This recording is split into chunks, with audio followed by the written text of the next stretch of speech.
Chapter 34 And Last The next morning we fell early to work, for the transportation of this great mass of gold near a mile by land to the beach, and thence 3 miles by boat to the Hispaniola, was a considerable task for so small a number of workmen.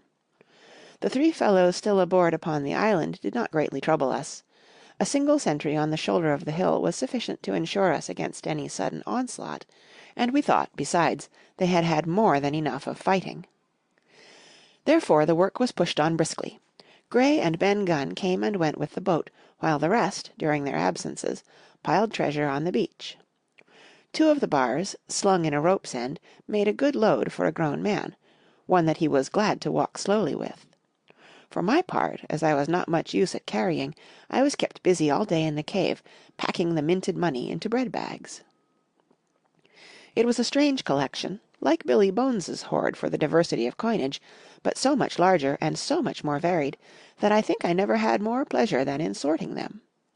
English, French, Spanish, Portuguese, Georges and Louis, doubloons and double guineas and mois d'ors and sequins, the pictures of all the kings of Europe for the last 100 years, strange oriental pieces stamped with what looked like wisps of string or bits of spider's web, round pieces and square pieces, and pieces bored through the middle, as if to wear them round your neck. Nearly every variety of money in the world must, I think, have found a place in that collection, and for number I am sure they were like autumn leaves, so that my back ached with stooping, and my fingers with sorting them out. Day after day this work went on. By every evening a fortune had been stowed aboard, but there was another fortune waiting for the morrow, and all this time we heard nothing of the 3 surviving mutineers. At last, I think it was on the 3rd night, the doctor and I were strolling on the shoulder of the hill where it overlooks the lowlands of the isle, when, from out the thick darkness below, the wind brought us a noise between shrieking and singing. It was only a snatch that reached our ears, followed by the former silence.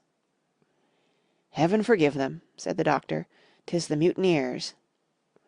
"All drunk, sir," struck in the voice of Silver from behind us.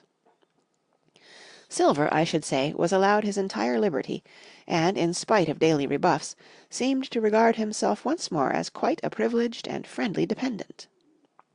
Indeed, it was remarkable how well he bore these slights, and with what unwearying politeness he kept on trying to ingratiate himself with all. Yet, I think, none treated him better than a dog, unless it was Ben Gunn, who was still terribly afraid of his old quartermaster, or myself, who had really something to thank him for, although for that matter, I suppose, I had reason to think even worse of him than anybody else, for I had seen him meditating a fresh treachery upon the plateau. Accordingly, it was pretty gruffly that the doctor answered him. "Drunk or raving," said he. "Right you were, sir," replied Silver, "and precious little odds which, to you and me." "I suppose you would hardly ask me to call you a humane man," returned the doctor with a sneer, "and so my feelings may surprise you, Master Silver. But if I were sure they were raving, as I am morally certain one at least of them is down with fever, I should leave this camp, and at whatever risk to my own carcass, take them the assistance of my skill." "Ask your pardon, sir, you would be very wrong," quoth Silver. "You would lose your precious life, and you may lay to that. I'm on your side now, hand and glove, and I shouldn't wish for to see the party weakened, let alone yourself, seeing as I know what I owes you. But these men down there, they couldn't keep their word, no, not supposing they wished to, and what's more, they couldn't believe as you could." "No," said the doctor, "you're the man to keep your word, we know that." Well, that was about the last news we had of the 3 pirates. Only once we heard a gunshot a great way off, and supposed them to be hunting. A council was held, and it was decided that we must desert them on the island, to the huge glee, I must say, of Ben Gunn, and with the strong approval of Gray. We left a good stock of powder and shot, the bulk of the salt goat, a few medicines, and some other necessaries, tools, clothing, a spare sail, a fathom or 2 of rope, and, by the particular desire of the doctor, a handsome present of tobacco. That was about our last doing on the island.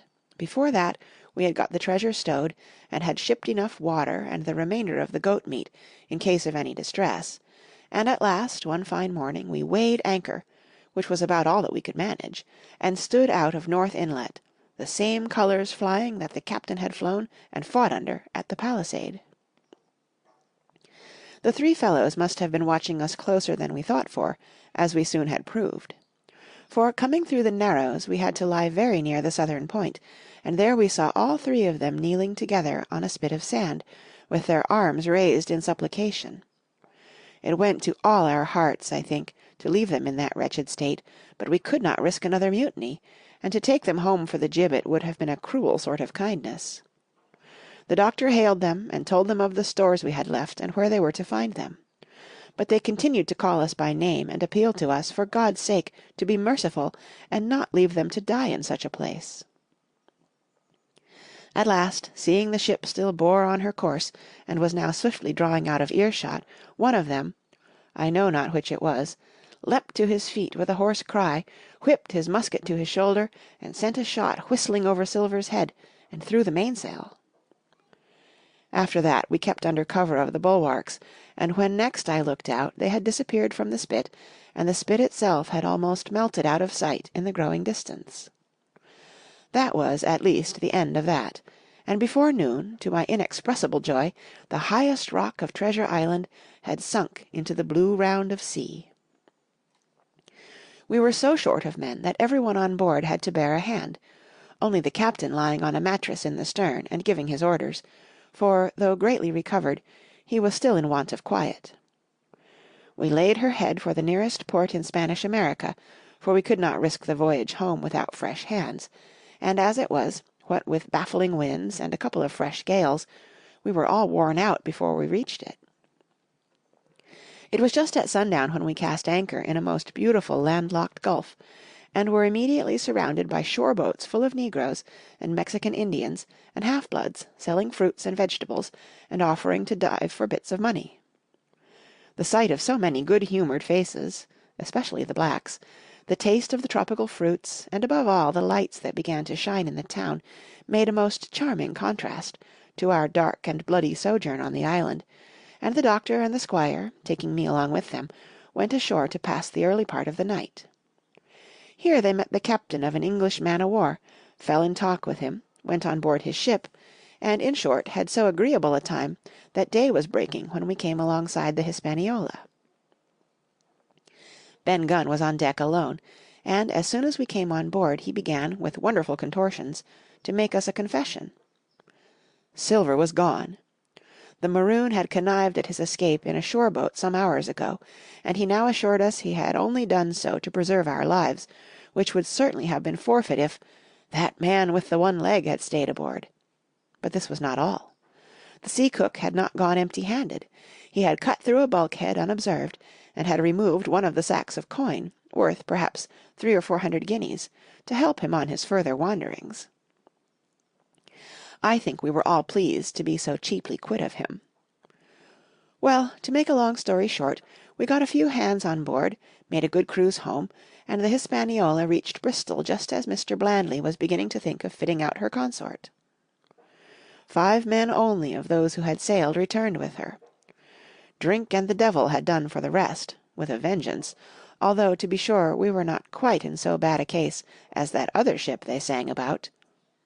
With 1 man of her crew alive, what put to sea with 75?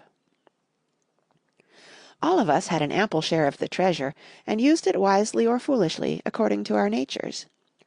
Captain Smollett is now retired from the sea. Gray not only saved his money, but, being suddenly smit with a desire to rise, also studied his profession, and he is now a mate and part owner of a fine full-rigged ship, married besides, and the father of a family. As for Ben Gunn, he got £1,000, which he spent or lost in 3 weeks, or, to be more exact, in 19 days, for he was back begging on the 20th. Then he was given a lodge to keep, exactly as he had feared upon the island, and he still lives, a great favourite, though something of a butt, with the country boys, and a notable singer in church on Sundays and saints' days. Of Silver we have heard no more.